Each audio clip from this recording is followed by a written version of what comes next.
Welcome to GATE strategy series. आज है day 3 और टॉपिक है रिवीजन सीक्रेट्स।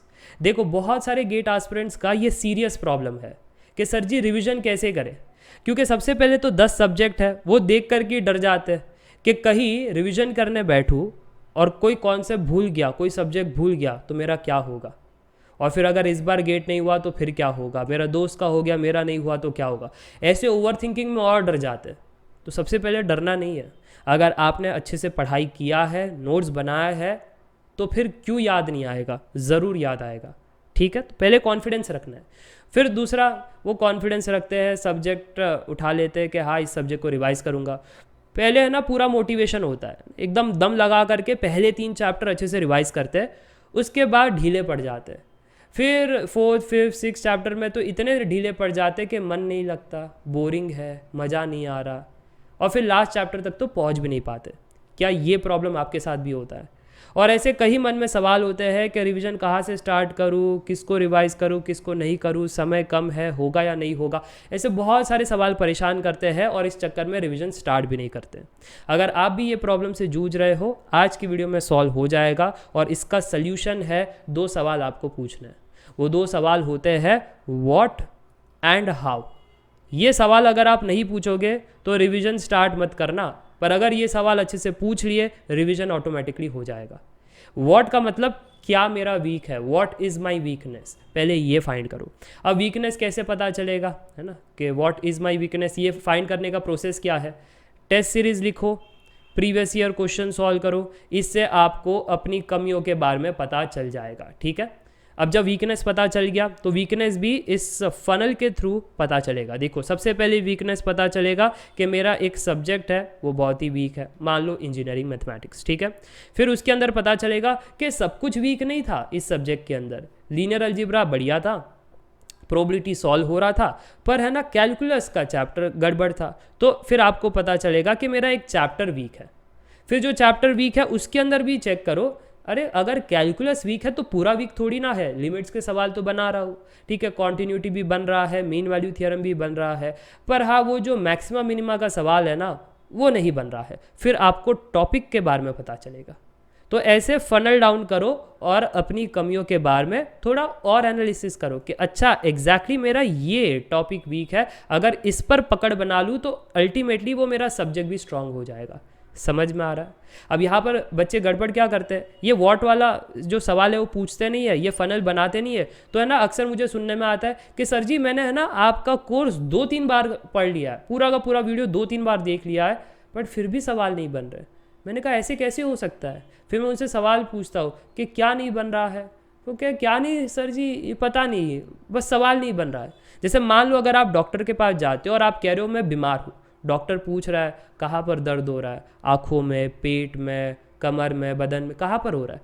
तो पेशेंट कह रहा है नहीं बस मैं बीमार हूँ, बस कल से मैं बीमार हूँ। डॉक्टर पूछे जा रहा है कि एग्जैक्टली पिन पॉइंट करके बताओ कि फिर उस हिसाब से दवाई दूँ ना। ऐसे जनरल दवाई तो है नहीं बीमारी दूर करने की, स्पेसिफिक बताओ। तो पेशेंट बता ही नहीं पाता है। तो मैं वही कह रहा हूँ आपको कि आपको स्पेसिफिक होना है कि बीमारी कहाँ पर है, इसके लिए ये फनल है। पहले तो एक प्रोसेस है कि टेस्ट सीरीज लिखो, प्रीवियस ईयर क्वेश्चन सॉल्व करो, उससे कमियां पता चलेगी। कमियां इस हिसाब से पता चलेगी कि आप एग्जैक्ट रूट कॉज पर पहुंच जाओगे। जैसे ही आपको अपनी कमियां पता चल गई, पहला स्टेप खत्म हो गया। अब दूसरे स्टेप पर जाना है। दूसरा स्टेप है how to eliminate the errors, how to do the revision now. ठीक है, उसके लिए एक फ्लो चार्ट है, ध्यान से देखना। वो फ्लो चार्ट कहता है सबसे पहले तो आप शॉर्ट नोट्स रिवाइज करके टेस्ट सीरीज लिख लो। ठीक है, ताकि आपको अपनी कमियां पता चल जाए। फिर वो पढ़ के आपने लिख लिया, फिर आपको पता चल गया ये टॉपिक मेरा वीक है। अब इसको दूर करने के लिए, ये कमियां दूर करने के लिए नोट्स वापस से रिवाइज करो, जो कंप्लीट नोट्स है। मान लो मैक्सिमम मिनिमा वीक है, वापस गए फोल्डर के अंदर, नोट्स फोल्डर में गए, मैक्सिमम मिनिमा वापस से देखा, मैक्सिमम मिनिमा का मतलब क्या है, ग्राफिकली क्या है, मैथमेटिकली क्या है, सब कुछ अच्छे से देखा, एनालाइज किया कि अच्छा मैं ग्राफिकली नहीं समझ पा रहा था इसलिए एग्जाम में सवाल नहीं बना, अब क्लियर हो गया। और फिर ऐसे चेक करो कि वेराइटीज ऑफ क्वेश्चंस भी है, इसको भी देख लिया, अब कोई दिक्कत नहीं है। फिर आपको ऐसा होगा अरे सर जी वो जो 2 वेरिएबल मैक्सिमम मिनिमा है ना वो अच्छे से समझ में नहीं आ रहा है नोट्स देखने के बाद भी, तो उस केस में आप वीडियो लेक्चर देख सकते हो। ठीक है, वीडियो लेक्चर कब देखना है? अंतिम में, जब आप एकदम क्लियर हो गए कि नोट से भी समझ में नहीं आ रहा है, तब वीडियो लेक्चर देखना है। और पूरा पूरा वीडियो लेक्चर आपने देखा नहीं, आपने स्पेसिफिक देखा, ये आपका बेनिफिट है, टाइम सेव हो गया। This is how you do the revision. तो मुझे लगता है ये बात क्लियर हो रही है कि सबसे पहले अपने वीकनेस को फाइंड करो, दूसरा इस वाले मेथड से आप रिविजन करो। अब कुछ स्टूडेंट्स कहेंगे कि सर ये तो आपने बता दिया, बट अगर समय और भी कम हो, है ना, कुछ ऐसे भी प्रकार के स्टूडेंट होते हैं बिल्कुल समय नहीं है उनके पास ये सब करने के लिए, फिर हम कैसे रिविजन करें? तो उनके लिए लास्ट अल्टीमेटम मैं देना चाहूँगा, वन शॉट सीरीज़ यूट्यूब पर चलती है, वो रेफ़र करो, ठीक है। One shot series, previous year question, marathons, महा मैराथन्स, PYQ सीरीज, सेक्शंस, ये सब चलते हैं, इनके वीडियोस देखो, ठीक है, लंबे लंबे वीडियोस होते हैं, वो करो, ठीक है। मैराथन्स मैंने बता दिए, मैराथन्स कॉन्सेप्चुअल भी होते हैं, क्वेश्चन प्रैक्टिस वाले भी होते हैं, दोनों मैराथन्स देखो, ठीक है, जो आपको मिले। या फिर अगर आपको क्रैश कोर्स करना है, क्या आपने कोई सब्जेक्ट को एकदम ही, मान लो कि एक सब्जेक्ट है, सर जी मैंने ना अप्रैल में पढ़ा था, अभी मैं जनवरी में उठा रहा हूँ, 50% याद है, 50% भूल गया, अब क्या करूँ? उस केस में crash course is the best answer, crash course कर लो।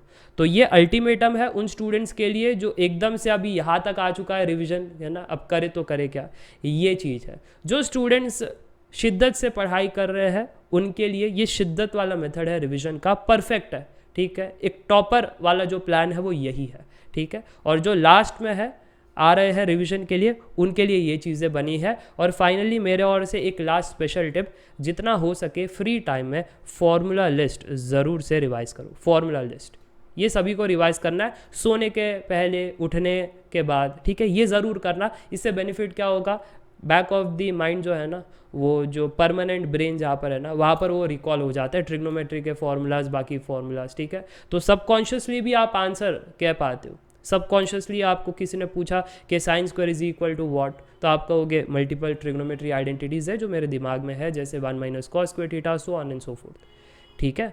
तो ये चीज़ है कि फॉर्मूला लिस्ट जो है वो जितना हो सके फ्री टाइम में वो पढ़ते रहो। तो आज के लिए बस इतना ही। I hope you got the majority idea about the revision. और भी अगर आपके कोई क्वेरीज है कमेंट करके बताना, अगला वीडियो इसी पर होगा। Up till then take care, bye bye for now.